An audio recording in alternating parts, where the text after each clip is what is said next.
kita mulai dari satu hari yang tampak biasa di Prancis. Tepatnya di awal Desember tahun 2025, hari yang seharusnya menjadi lonceng besar krisis nasional. Serikat-serikat besar seperti CGT dan Solidaires sudah mengumumkan sesuatu yang mereka sebut sebagai quasi-general strike, sebuah seruan yang mengguncang seluruh sektor kehidupan masyarakat. Guru-guru dipanggil turun dari kelas, pengendali kereta menghentikan operasi, tenaga kesehatan diseru meninggalkan rumah sakit mereka. Seluruh negara seperti menahan napas, bersiap menghadapi hari ketika Prancis benar-benar berhenti bergerak. Target utama para serikat itu adalah rancangan anggaran 2026 yang dirilis pemerintah.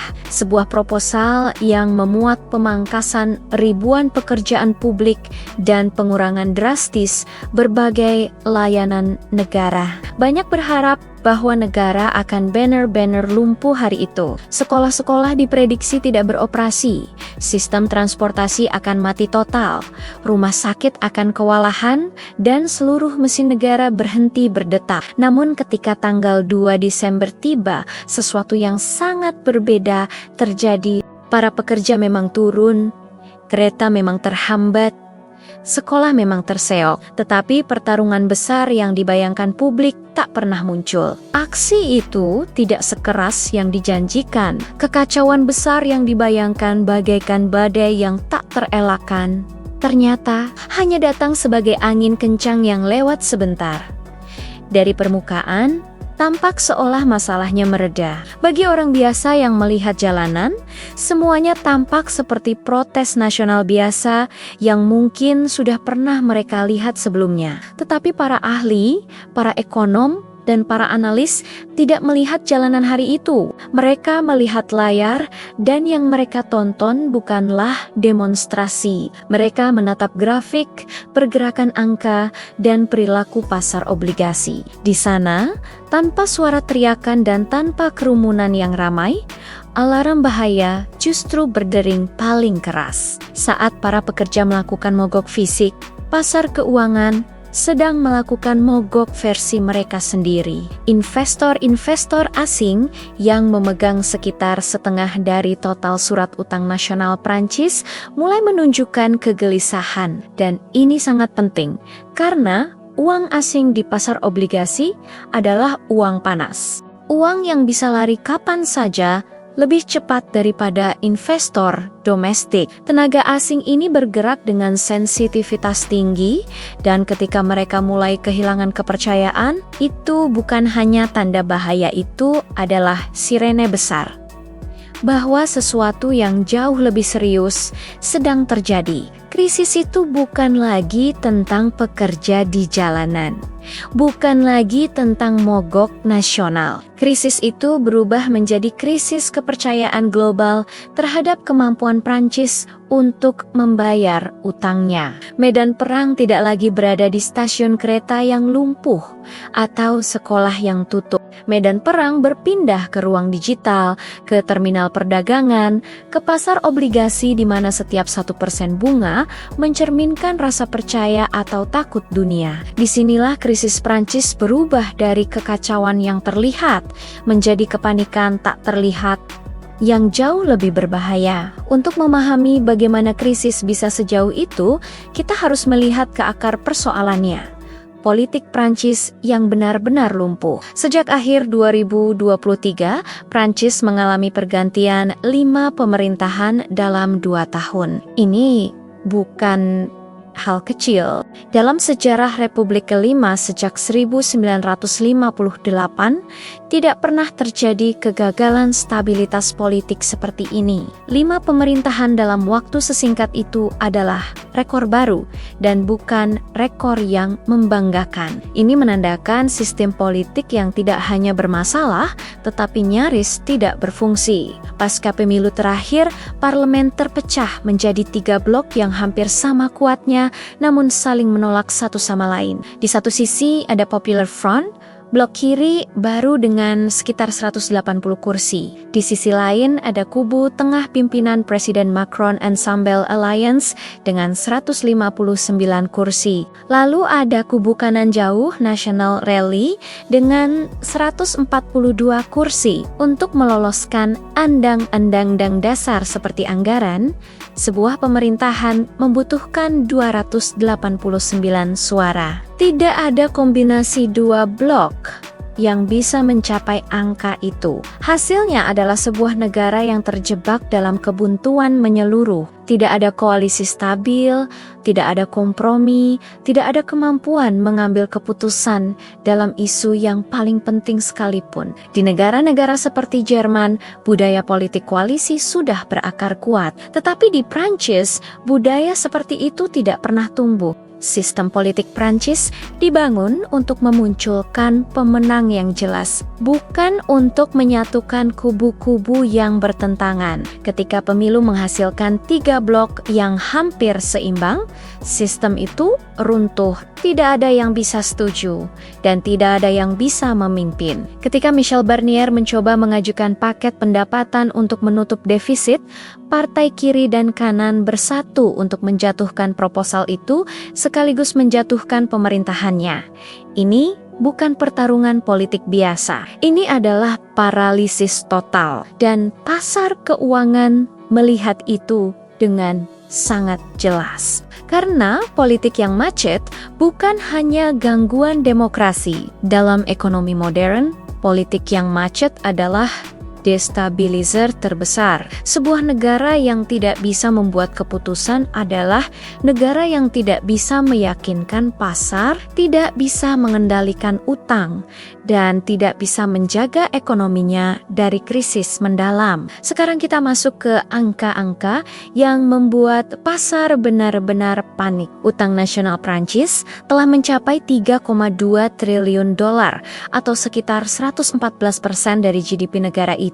Batas ideal Uni Eropa adalah 60% dan Prancis hampir 2 kali lipat dari batas tersebut. Defisit anggaran tahunannya berada di angka 5,8 hingga 6,1%, sementara standar Eropa adalah maksimal 3%. Dengan kata lain, Prancis bukan hanya memiliki utang raksasa, tetapi juga terus menggali lubang yang lebih dalam setiap tahun. Di titik inilah lingkaran setan bekerja. Investor takut karena utang terlalu tinggi. Ketika investor takut, mereka meminta bunga utang yang lebih tinggi sebagai kompensasi risiko. Bunga yang lebih tinggi membuat defisit anggaran membengkak. Defisit yang membengkak menambah utang lebih cepat. Utang yang makin besar membuat investor makin takut. Ini adalah siklus negatif yang memakan diri sendiri. Dan semakin politik negara itu macet, semakin cepat siklus itu berputar. Pemerintah Prancis sendiri memperkirakan bahwa pada tahun 2029, biaya bunga tahunan negara itu akan melampaui 100 miliar dolar. Angka ini lebih besar daripada total anggaran pertahanan Prancis. Artinya, negara yang selama ini menjadi kekuatan militer utama Eropa akan menghabiskan lebih banyak uang hanya untuk membayar bunga utang daripada mempertahankan angkatan bersenjatanya. Dan uang yang digunakan untuk membayar bunga itu tidak akan bisa digunakan untuk sekolah, rumah sakit, atau infrastruktur. Ini bukan hanya masalah fiskal, ini adalah ancaman langsung terhadap masa depan negara, tetapi momen paling simbolik dari seluruh krisis ini terjadi pada ke-2024. Untuk pertama kalinya dalam sejarah modern, tingkat bunga obligasi 10 tahun Prancis naik melewati tingkat bunga obligasi Yunani. Yunani, negara yang selama lebih dari 1 dekade menjadi simbol krisis utang Eropa. Negara yang pernah dianggap yang paling rapuh, paling berisiko, paling rentan. Kini, pasar melihat Prancis sebagai risiko yang lebih besar. Ini bukan sekadar perbandingan statistik, ini adalah penilaian global secara real time bahwa kebuntuan politik Prancis dianggap lebih berbahaya daripada masalah ekonomi Yunani yang dahulu mengguncang Eropa. Dan ketika Prancis goyah, seluruh Eurozone ikut bergetar. Prancis adalah ekonomi terbesar kedua di kawasan Euro setelah Jerman. Ia bukan negara kecil yang bisa diam-diam masuk krisis tanpa mengganggu siapapun. Ia adalah salah satu pilar yang menopang seluruh bangunan ekonomi Eropa. Ketika pilar itu retak, seluruh struktur akan ikut merasakan getarannya. Investor global mulai khawatir siapa negara berikutnya yang akan ikut tertekan. Italia, Spanyol, Portugal. Kecemasan kecil ini bisa mendorong bunga utang negara-negara itu naik hanya karena ketakutan, bukan karena masalah nyata. Dan inilah yang disebut risiko penularan atau contagion. Satu negara jatuh dan ketakutan menyebar ke negara lain lebih cepat daripada penyakit. Bank Sentral Eropa kini berada dalam dilema yang sulit jika mereka meluncurkan program pembelian obligasi besar-besaran untuk menahan gejolak. Mereka akan memicu perdebatan politik besar dan membuka luka lama krisis Eurozone tahun 2010 sampai 2012. Tetapi jika mereka tidak melakukan apapun, pasar bisa kehilangan kepercayaan terhadap salah satu perekonomian terbesar Eropa.